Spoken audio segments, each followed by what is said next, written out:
26 books this year, and we're gonna talk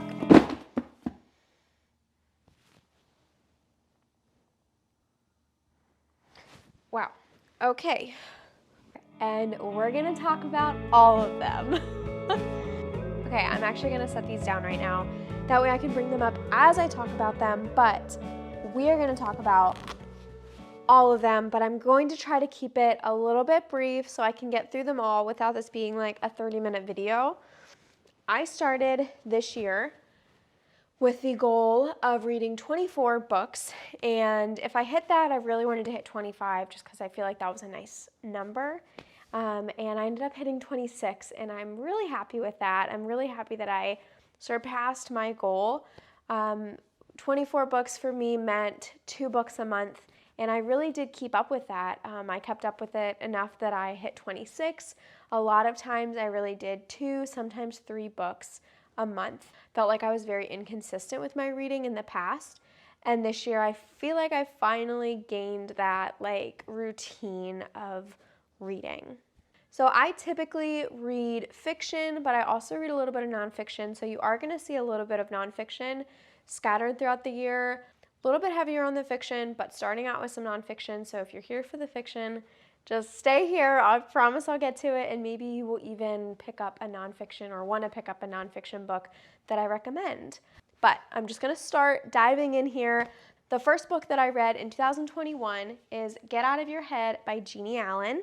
I gave this book a 4 stars. I think I was like teetering in between 3.5 and 4 stars. I really feel like I appreciated her approach to talking about like, you know, just everything that can be like in your head and all of that. And I feel like I gained a lot from this book, but I also think as I was reading it, I was like, I feel like there would definitely be people that would disagree or at least be caught off guard by like her approach. But I would say her approach is very like biblically based and just like faith based. So just keep that in mind as you're reading. If you don't have that like faith base, or you're not like you don't really kind of align with that, I think that you're probably gonna like disagree a lot with what she is saying. But I am faith-based, so I really did appreciate like her point of view about like how you can just get in your head and stay in your head, and really like you have a lot of that control of like what your mind is thinking about. My second book of the year is Love Your Life, Not Theirs by Rachel Cruze, actually daughter of Dave Ramsey. So if you're familiar with Dave Ramsey, this is his daughter. Our church recommended that we read this, my Sunday school class, and I read it, and I really, really appreciated it. I gave it a 5 stars in the nonfiction category, and I really thought it was good. I really applied a lot of this book to my life, especially like currently where I am at. I am 25, I am married, and we're just like really navigating like all those financial things as you are in your 20s. I applied a lot of this, and I really thought it was a really good read. The third book that I read of the year is The Path Between Us, which is an Enneagram book, if you're not familiar with this. I will say the Enneagram has been a little bit controversial in the past year, and honestly, since I read this, I kind of learned a little bit more of the controversy, so just keep that in mind, as I was kind of unaware of everything that popped up about it. But controversy or not, I think that this book is still really good, and I learned a lot from it about myself, and I learned a lot from it in regards to just, like, people are different than me, right? Like, you know, everyone thinks differently, and they may respond to things differently, so this book helped me realize, too, like, oh, this person might just kind of, you know, think about this situation from a different perspective than I am, and like how are they looking at the same thing that I am. And I just feel like I still learned a good bit from this book. And I gave this a 4 stars. My first fiction book of the year was very strong. This is Where the Crawdads Sing by Delia Owens. I rated this a 5-star review. I started this book before, and I could not get through it. I stopped probably like 80 pages in, and I was like, I don't know, I just can't get into it. But I've heard so many good things about this book, so I decided to pick it up again, and I'm so glad I did. So if you picked this book up and you put it down because you just couldn't get through it, I really, really encourage you to like stick with it. I think that it really started picking up for me like 100 to 150 pages in, which I know may sound like a lot to some people, but I think that you'll really appreciate the entire book. And I think that you'll just appreciate it more because you were with this book longer. This author does an incredible job with character development. I feel like this is the book that made me start appreciating the longer reads, these slower reads at the beginning, and the character development and how important all of those factors are, because I just thoroughly enjoyed this book so much. Next up is Someone We Know by Shari Lapena. I've read numerous ones of hers before, so I was excited to dive into this one. I gave this one a 4-star. I thought this was a solid read. I'm trying to look back at it now since I read this earlier in 2021, and I really can't say I remember like a ton of like why I enjoyed this book or why I loved this, which makes me kind of second guess, like, should have I given it almost a 3.5 since it's not like sticking out in my head as much. But I still remember like reading it. So I feel like that's how some of those like suspense or mystery ones are. Sometimes you just like enjoy the read, you enjoyed it all the way through, but then you're kind of like, oh, why did I like that one? And that's kind of how I felt about this one. I still would recommend it, especially if you like this author.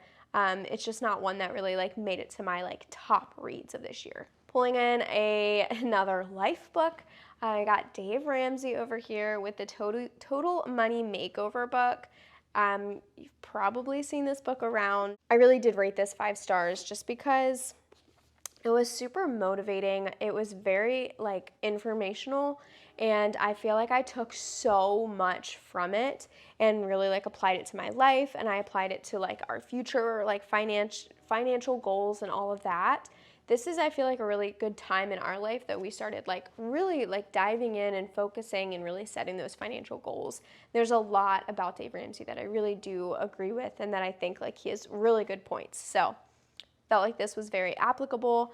And after reading Rachel Cruze's book, I just feel like it was even just a deeper dive into those like mature money habits. My next book is Room by Emma Donoghue. And I gave this book a 3 stars, which I really think this book is an interesting read. And I feel like anytime I think about it, I really do reflect on this book and trying to really like gain and trying to like pinpoint my thoughts about it, because especially the first half of the book, if not all of the book, I really enjoyed reading. It was like a good read. It was very interesting. I enjoyed it. But then when it was done, I was just kind of like, okay, like not a book that I'm like, oh, you have to read this, or like one that I'm like, oh, I know I'm going to read it again. It was just a solid, like, okay, like I did think it was very interesting. I thought that the like concept was very like something new that I haven't like read before, but I don't know. There was something about it. I don't know if I maybe was a little disappointed at the ending or just like how the book wrapped up, but I just felt like a little bit like unfulfilled in this book. So I'm still feeling like, I read this book like probably 6 months ago, and I still feel like I was like, what in the world? Like, why can't I put my finger on it? All right, 8th book is The Ruthless Elimination of Hygee by John Mark Comer. Absolutely killer book, super phenomenal, a nonfiction, a book that honestly is very convicting, and just like, where are your priorities at? What are you doing right now with your time and your energy and all of that? And I just thoroughly loved this book. I feel like I could have highlighted this entire book. I just really enjoyed it. So top notch, especially in such a busy world that we live in. I felt like it was so refreshing and just challenging for me to read. 5 star, if I did not say that already. 5 star for sure. And then I read Satisfied by Alyssa Joy Bethke, which was her newest book for this year. Very beautiful book. I don't have any other books like this that I read this year that are just like super pretty and have like all those like really neat like life pictures in there. I also gave this a 5-star review, but it's a very different 5-star. Like, I would say these books are very different from each other. This book, I would say, is just very, like, refreshing and encouraging. You know, you might be going through a really hard time, and I still felt like this was just, like, what you needed, but in, like, a more calming way. And I feel like you could just, like, curl up on the couch and sit down with this book and just really be, like, refilled. And that's how I feel about this one. My next book was The Little Book of Hygge, which is Danish Secrets to Happy Living. And my best friend gave me this book, and I just enjoyed it. It was just like a really cute and fun read. Definitely different than anything I read this year. And it was just, I really appreciated learning about like the Danish culture and just like how they do things in their life. They just do things so differently, and it was just really neat to read it and to kind of apply some of that to my life. You know, there's a reason why they like have that pace of life and that outlook in life, and I just really enjoyed reading that and like learning from that. So I rated this one a 4-star. My next book was Such a Fun Age by Reid. I enjoyed this book. I thought like it was just a good read. I enjoyed like the topics and the themes that they discussed in here. It really was a book that I kept wanting to go back to, and then I just wanted to like see how like the story kept going and all of that. So definitely wasn't my like top of the year, but I thought it was a solid read and it was good. All right, book number 12 by Jean-Marc Comer again is God Has a Name. I thoroughly enjoyed the Ruthless Elimination of Hurry, so I wanted to read something else by him. He did not disappoint with this one, God Has a Name. This was a wow kind of book. Like everything was just like a mic drop. Thought it was just, again, super challenging, but in a totally different way than the other one that I read by him. I feel like this is just so packed and like saturated with like really good content. It's a decent size, but it's really nothing super long, but like everything in here is just so good. So I really feel like he just made use of like every word that he said. Enjoyed it a lot. My 13th book is 1,000 Splendid Suns. This one I gave a 5-star for this one. This was a book that was out of my comfort zone, honestly. I feel like I hadn't read something in this like culture before, this like time period. So I was really just trying to like see if that's something that I could get into, and I really appreciated it. I really appreciated just like learning about like their culture, and just like their life is so different. And I feel like I just learned so much pain and like heartache that like these characters felt. This was a book that I feel like I was like really feeling for the characters, and I don't feel that way often. There's a couple other books in here that I feel that similar vibe, but this one was just one that I really like. When the character was going through something like really hard or devastating, like I was feeling that with them. And I just feel like that tells a lot about the author and the character development. So it was really good, and I'm really glad that I read this one. So 5 stars from me. And then we had The Glass Hotel by Emily St. John Mandel.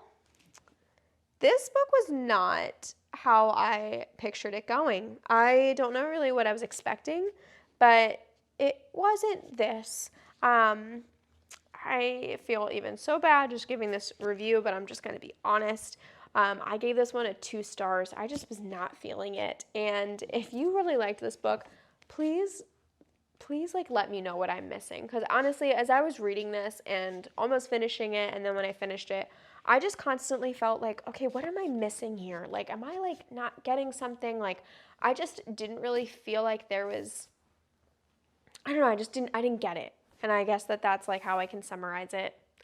It's just that I feel like I was missing something. And even as I reflect, I still feel like I'm missing something as I'm going through this. Number 15, Firefly Lane, which I gave a 5 stars. This is by Kristin Hannah. This was my very first Kristin Hannah book, and I get it. Wow, I get it. There's a lot of love for Kristin Hannah, and I feel that just after reading this one. I really appreciated her writing like from the start, and I loved it. Very similar to Crawdads, like that character development was just there from the start, and I really appreciated it. I felt very like empathetic towards the characters in this book. I really felt close to them, and that I just like wanted to keep following along with this one. So I loved it, and I, again, like this confirming with Crawdads just made me appreciate those long reads and made me actually really anticipate like what my next long read could be, because I knew like how much like treasures can be found in like a really long read. Number 16, It's Not Supposed to Be This Way by Lysa Terkeurst. I don't think I'm saying that right, but Lysa. I was encouraged by this book, and I know that there were different parts that I did resonate with, but there were also just some parts that I just felt like it was good, but not anything that was like really like wowing me away. I gave this one a 4. Next was, oh man, I literally get giddy just thinking about this book, and I want every person to read this book and then talk to me about it. This book is called The Silent Patient by Alex Michaelides. I don't know. I'm really bad with these names, but my best friend also gave me this book. Lauren, she is my best friend, and she has read 50 books this year, and she is where I get a lot of my book recommendations. She just started her own booktube. I think she talks about this book too in her latest video. I loved this book so much. I am very thankful for her recommendation in it, and I honestly am just, like I said, I'm like giddy about it. I was hyped about this book. I just really enjoy these kind of books, and I don't really want to give too much there. I was really emotionally invested in this book. I thought it was a really good hook, and I know that I'm going to definitely read this book again. So either I'm going to have to buy it or I'm going to have to borrow it again from Lauren, because I loved this book so much. And I actually looked at my screenshot from when I texted her, because she had read it before me. And right as I was like nearing the end, I said, so The Silent Patient, ... When I tell you, I gasped, sat fully up, and audibly said nonsense words. And then she said, oh, you're all done? And I said, yes, I finished it last night.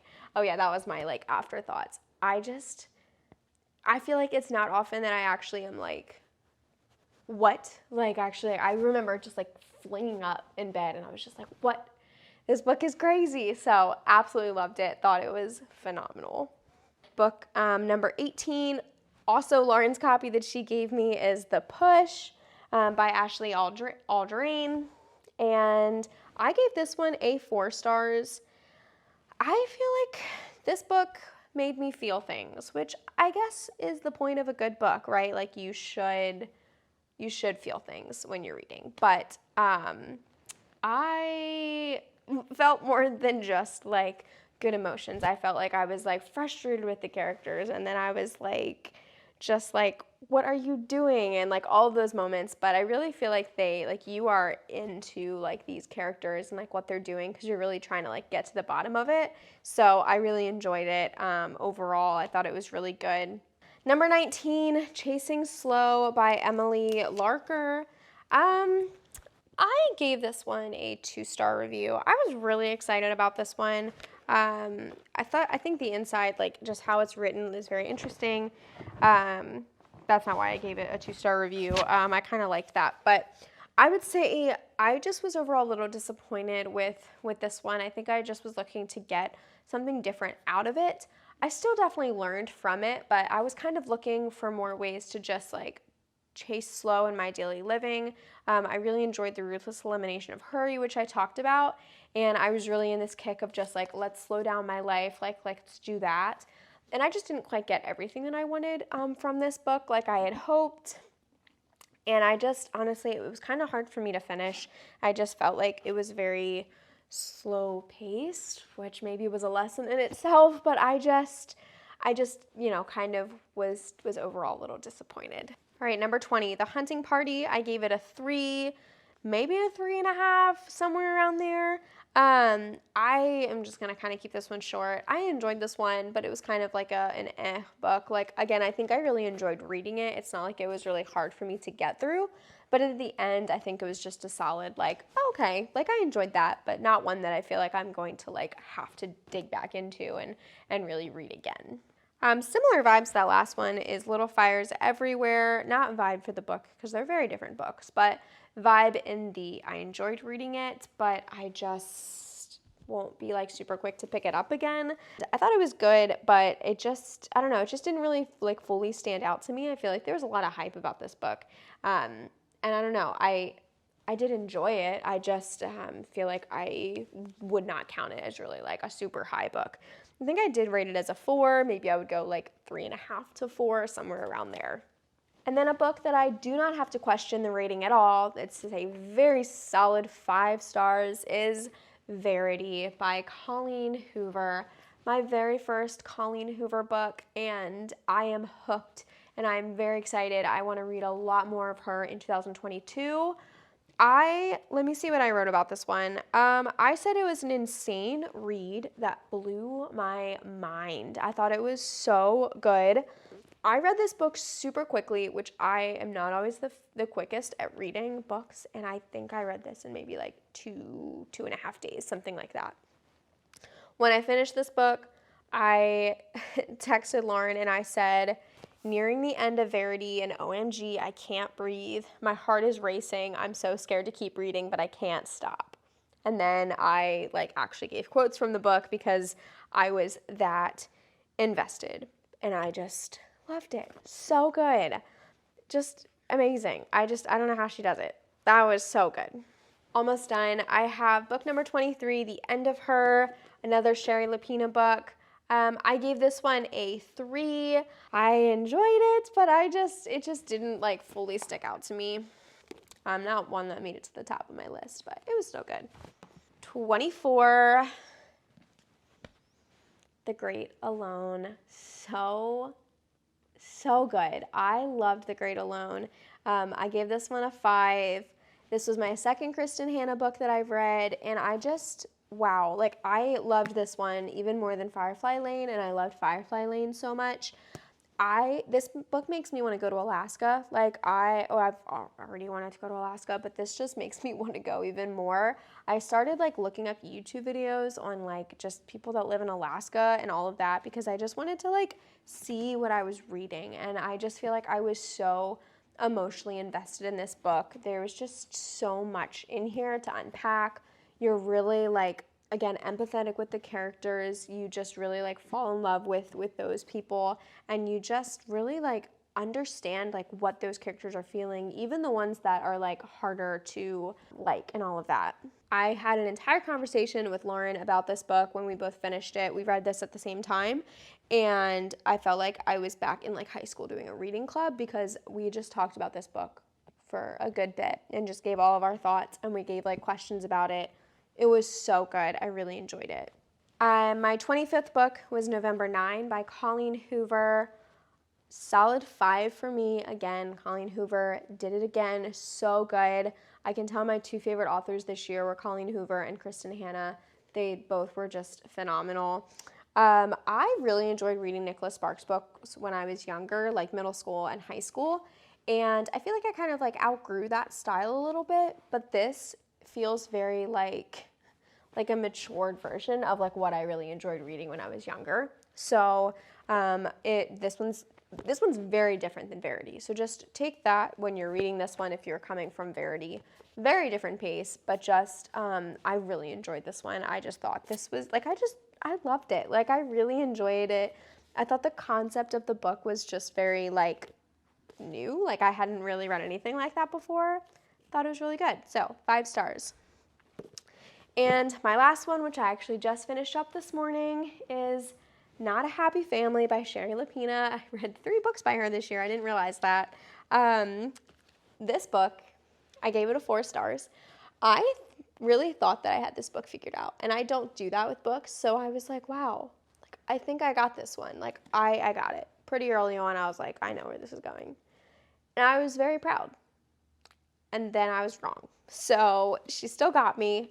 I really enjoyed it. I feel like this book, like she does a really good job at making you feel like, who can I trust? Like there's a decent amount of characters in this book, and I was just like, huh, who can I trust like in this family? Like I just have no idea.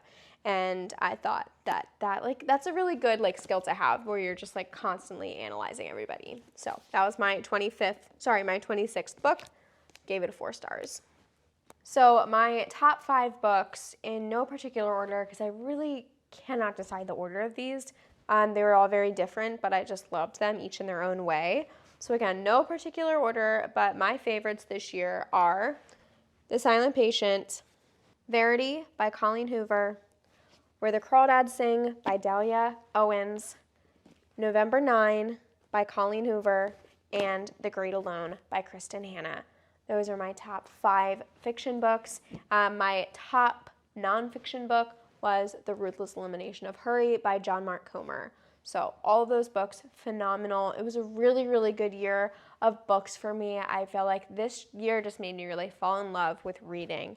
And I already have a stack of books that I'm really excited to dive into come January, and I can't wait. And I'm going to make another video really soon talking about my goals for reading in 2022. So stay tuned for that. Thank you for watching. Please let me know all of the thoughts. If you've read any of these, if they're on your wish list, what your thoughts are. Please like and subscribe. It really helps me out. And I'm just really excited to talk about even more books and everything else that's happening in 2022. Till next time, bye.